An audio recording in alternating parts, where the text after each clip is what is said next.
দেড় বছরে যদি দেখি কোনো শিশু এখনো হাঁটা শিখেনি, তখন আমাদের কিন্তু দুশ্চিন্তার বিষয়।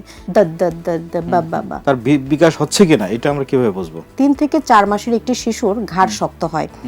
যদি এই বয়সে ঘাড় শক্ত হয় তাহলে বুঝবো যে বিকাশের মোটর পার্টটা ভালো আছে। আমাদের ঘরে যাদের শিশু আছে আমরা অনেক সময় টেনশন থাকি যে শিশুর স্বাভাবিক বিকাশ হচ্ছে কিনা, যেটাকে নর্মাল চাইল্ড ডেভেলপমেন্ট আমরা বলি। তো নর্মাল চাইল্ড ডেভেলপমেন্টটা আমরা কিভাবে বুঝবো? একটা শিশুর বিকাশজনিত বাধা কি হতে পারে বা তার বিকাশ হচ্ছে কিনা এটা আমরা কিভাবে বুঝবো? একটি শিশুর বিকাশ হচ্ছে তার ডেভেলপমেন্ট, আর গ্রোথ হচ্ছে তার বৃদ্ধি। বৃদ্ধি হলো বাচ্চা ওজনে বাড়বে, লম্বায় বাড়বে।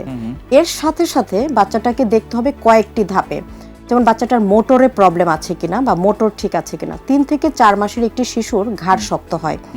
যদি এই বয়সে ঘাড় শক্ত হয় তাহলে বুঝবো যে বিকাশের মোটর পার্টটা ভালো আছে। 4 মাস বয়সে একটি শিশুর ফাইন মোটর মানে সূক্ষ্ম মোটর মাসেল পেশির যে কাজ, অর্থাৎ হাত বাড়িয়ে কিছু ধরছে কিনা, তার সামনে কিছু রাখলাম, হাতটা বাড়িয়ে সে ক্যাচ করলো, এটা হলো ফাইন মোটর। তার মানে 3 থেকে 4 মাস বয়সে একটি শিশু মোটরের দিক থেকে পারফেক্ট। এবার যদি আমি বলি ভিশন বা হিয়ারিং, কানে শোনা বা চোখে দেখা, জাস্ট নিউবর্ন একটি শিশুকে আমরা কিন্তু নর্মাল ডেলিভারি হোক বা সিজার হোক, আমরা ওইখানেই যদি বাচ্চাকে আলোর দিকে আনি বাচ্চা চোখটাকে ব্লিঙ্ক করে ফেলে।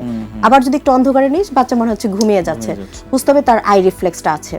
1.5 মাস হয়ে গেছে এই শিশুর সামনে যদি আমি একটা খেলনা রাখি, মানে হ্যাঙ্গিং অবস্থায় রাখি, কারণ তখনও তো ঘাড় শক্ত হয়নি, খেলনাটা একটু সরিয়ে নেব, তার চোখটা সামান্য একটু সরে গেল, আবার একটু এই পাশে আনবো, তার চোখের হ্যাঁ আবার একটু এই পাশে চলে গেল, তখন বুঝবো যে ফিক্স করছে এবং ফলো করছে, তার মানে তার ভিশন ঠিক আছে।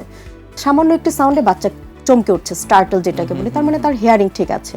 এবং 1.5 মাস থেকে 3 মাসে বাচ্চার সঙ্গে যদি আমি ইন্টারাকশন করি, ও যাই করি না কেন, সে কিন্তু আমার সাথে একটা ব্যাক অ্যান্ড ফোর্থ কনভারসেশন করবে, মানে সেও করবে উ, তার মানে তার স্পিচ ঠিক আছে, তার ভিশন ঠিক আছে, হিয়ারিং ঠিক আছে 3 থেকে 4 মাস, এবং মোটর ঠিক আছে। এবার আমি আরেকটু বড় পরিসরে যাই।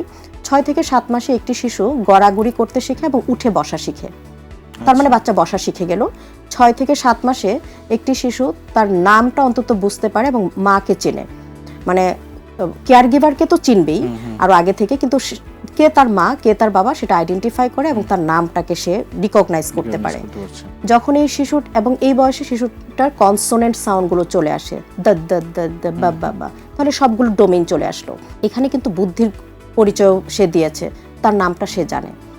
এবার আসি 1 বছর বয়সে শিশুটি আমার এক আঙ্গুল দিয়ে হাঁটতে পারবে, আমি জাস্ট একটা আঙ্গুল দিলাম, আমার এক আঙ্গুলের সাপোর্টে সে জাস্ট হাঁটছে, মোটরে সে গেলো। বা এবং ওই বয়সে ফাইন মোটর কি হবে, কোনো জিনিস ধরে সে থ্রোয়িং করতে পারছে। আগে জাস্ট 4 মাসে ক্যাচ করেছে, 7 মাসে হয়তো ট্রান্সফার করেছে এক হাত থেকে আরেক হাতে, থ্রোয়িং শিখেছে 1 বছরে, হাঁটাও শিখে গিয়েছে এক হাত একটা সাপোর্টে হাঁটা, এবং 12 মাসে সে কথা বলতে পারবে সিঙ্গেল ওয়ার্ড, বাবা, মা, দাও, পানি অথবা মাম যেটাই বলে। এবং 12 মাসের একটি শিশুর কগনিশন হলো, মানে বুদ্ধিমত্তার পরিচয় হলো, তাকে যদি আমি ইমোশনালি নো বলি সে নোটা বুঝতে পারবে, তার ইমোশনাল ডেভেলপমেন্টগুলো হচ্ছে। এবার আসি 1.5 বছর থেকে 2 বছর। 1.5 বছর থেকে 2 বছর একটি শিশু কোনো সাপোর্ট ছাড়া খুব সুন্দরভাবে রান করতে পারবে, হাঁটতেও পারবে। 1.5 বছরে যদি দেখি কোনো শিশু এখনো হাঁটা শিখেনি, তখন আমাদের কিন্তু দুশ্চিন্তার বিষয়।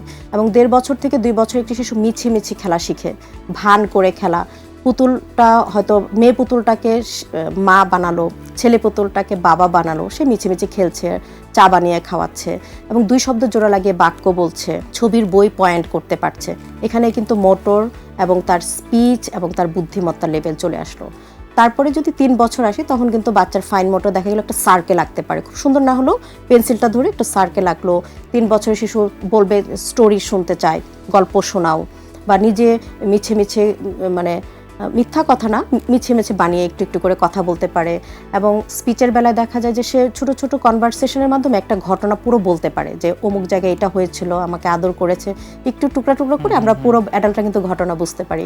এবং 3 বছরের একটি শিশু আমি যদি বলি যে কগনিশনের আরেকটা পার্ট যেটা ম্যাচিং করা শিখে, কালার ম্যাচিং, কালার কনসেপ্ট তখনও আসে না। আমি যদি একটা নীল রেখে বলি এরকম আরেকটা এনে দাও, তো সে আরেকটা নীল রঙ এনে দিল, ম্যাচিং। তাহলে এগুলোই হলো 3 বছর বয়সী। তো আমরা বলি সবসময় যে শিশুর বিকাশের মেইন পার্ট প্রথম 2 বছর, তারপর 3 বছর, এগুলো যদি থাকে একটি শিশুর স্বাভাবিক বিকাশ আমরা বলতে পারি।